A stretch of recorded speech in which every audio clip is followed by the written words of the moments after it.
So, Briar, brand new champion in League of Legends. Looks like a really fun champion. I love making custom cards. If you've been watching this channel for a while, then you know that we've been making custom cards for moving different games into Legends of Runeterra, and I usually steer away from making League of Legends champions just because I don't really play League. However, today we'll be changing that as I made 10 custom cards around the brand new champ from League of Legends, Briar. Decided to do this because she's a brand new champ and her lore is pretty simple, her gameplay seems pretty simple, and I figured it'd be a good way to dive my toes. I figured it'd be a great way to dive my toes right into that one. So without further ado, let's just get right into the cards. And we're going to start with your favorite girl, Briar. Now, Briar is a Noxus champion as she was made by the Black Rose. I made her a 4-mana, 3/4 with quick attack. When she attacks, she will challenge a random enemy, and then after she strikes, she will get +2 power this round. She has a level up condition that I have killed 3+ units. Now, that is left intentionally vague. +3 units would imply that you could kill your own units with her, something along the lines of like Dragon Chow. Main reason I made it like this is because I wanted her to be a pretty simple champ to level up. I figured Noxus is kind of known for having these low to the ground champs that have a fairly simple level up condition. Briar's lore, as I understand it, she was a weapon that was created by the Black Rose to be super powerful, be able to decimate armies on her own, and she does that. But she sometimes gets carried away and kills too many people,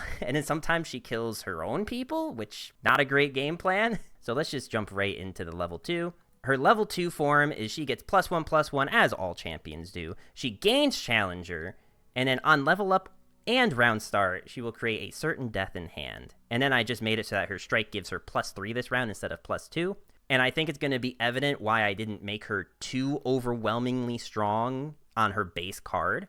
So essentially, the way that this is going to work is that you give her a lot of strikes, she will get bigger and bigger. Noxus is one of the few regions that has ways to give things overwhelm, so you can be able to close out a game with a really strong Briar after giving her a bunch of strikes, and then you can use your attack token. Noxus has also lately been getting a lot of good rallies. So again, it's a little hard to evaluate how good she is without the support around her. So we're just going to go into Certain Death. I made Certain Death a 0-cost fleeting spell that Briar strikes a random unit, and then repeat this until one dies. Again, I left this fairly ambiguous. It might be able to strike allies, and I don't know if that would make this card better or worse, because this is only after level up, so it's not going to count towards her level up condition. If it strikes a really big unit that you have, let's say that you have Atacon on board, she strikes him, he doesn't die, she strikes an enemy unit, that dies, and now she has +6 on top of her 4 power, so now she's a 10/5, and you just got rid of a unit on board. And especially if you did have something like Atacon, he'll get power based on how much power she has, so you just have a really tall board.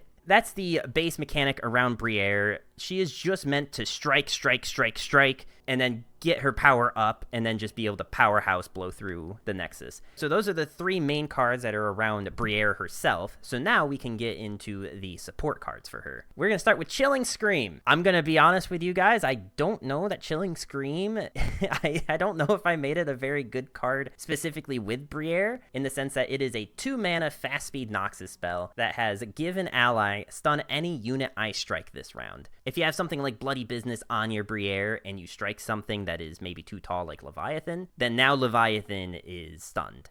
It's an interesting mechanic. I don't know in practice how good it is, because most of the time when you strike something, you want to kill it. If you have like Katarina Yasuo, this is probably good support for that. But this is based off of her E ability. I really tried to keep this one simple. I don't know if it would actually be super good with her in the early game, but it does synergize with her game plan of just wanting to strike something. And you do have good amount of strike spells in the game that are single target strike. Next, we have Head Rush, which is a 3-mana slow speed Noxus spell.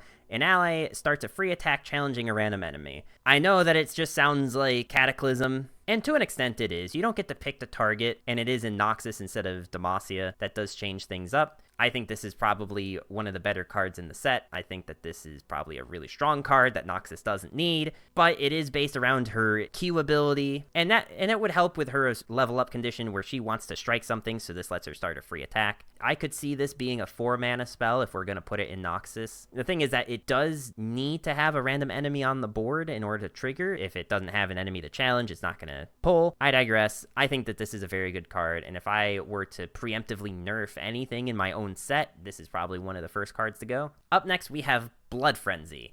It is a 5-mana fast speed Noxus spell that is an ally and an enemy strike each other, repeat until one dies. Now, this, I think, is a very good card, as most of the time when you play something like single combat or concerted, there's a chance that the unit that you're trying to kill could not die.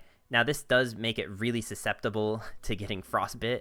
That's the biggest issue for Briar right now, is that the way I designed her, she is super weak to just getting frostbit or silenced.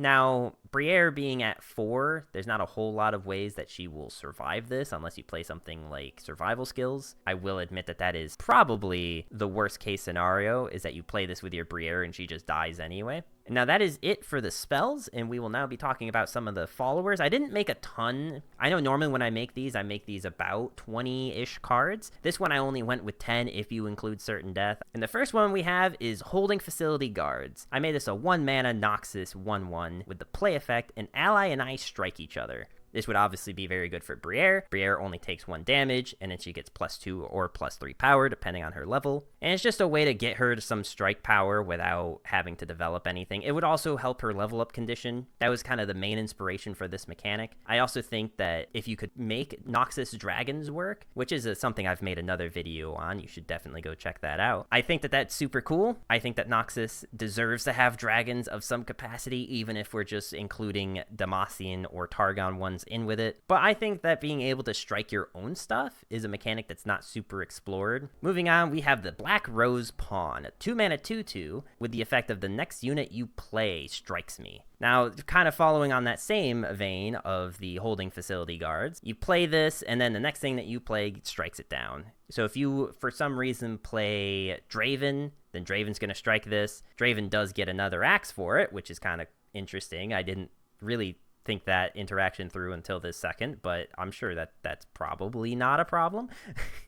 And then the last card that we have is a 3-mana 1/2 Noxus. Play, deal 2 to an ally, it starts a free attack. Now, the free attack is not contingent on the deal 2, so if you have something that's on survival skills and you do this, it won't die, but it will still start a free attack. So these were just ways to give Briar more options for striking, is giving her access to free strikes and also giving her ways to strike her own stuff. Free attacks are something that can be really dangerous. I think a 3-mana 1/2 that is a skill is probably the best you're going to do without breaking the game. I'm sure there are champs that can abuse this. I mean, imagine this with Scion, for example.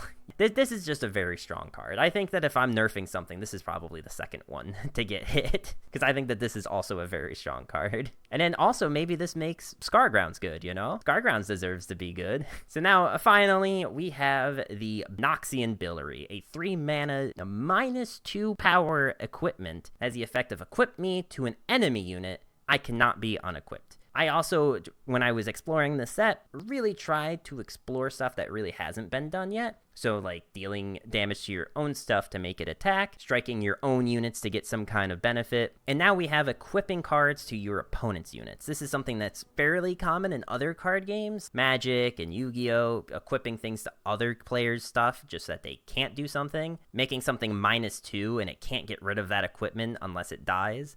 And by unequipped, I mean that if it has an equipment, you know, when you go to put another equipment or attached unit on it, it will unequip that from it. Your opponent can't do that. Because then also, where would that go? I assume this would go back to your hand, because I didn't state that this would go back to your opponent's hand. And also, if your opponent has Quietus, they can destroy it. They can destroy their own equipment. I think that there's just really interesting mechanics that haven't been explored yet in the game that something like this could start to utilize. And think about it, like if you have an opponent that has a unit with 4 power, put this on there and now it has 2, Briar can strike into it with no problem, and then she gets bigger and then she can attack.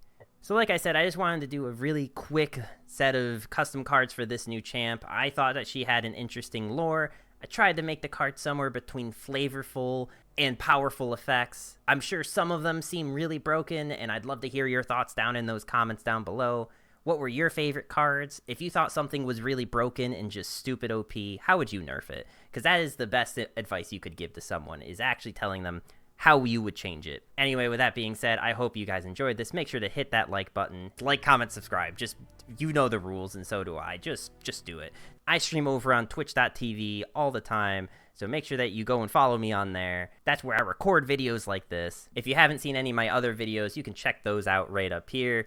So I hope to see you guys there, and thank you again for joining us. I'm Numbers, and I'll see you next time.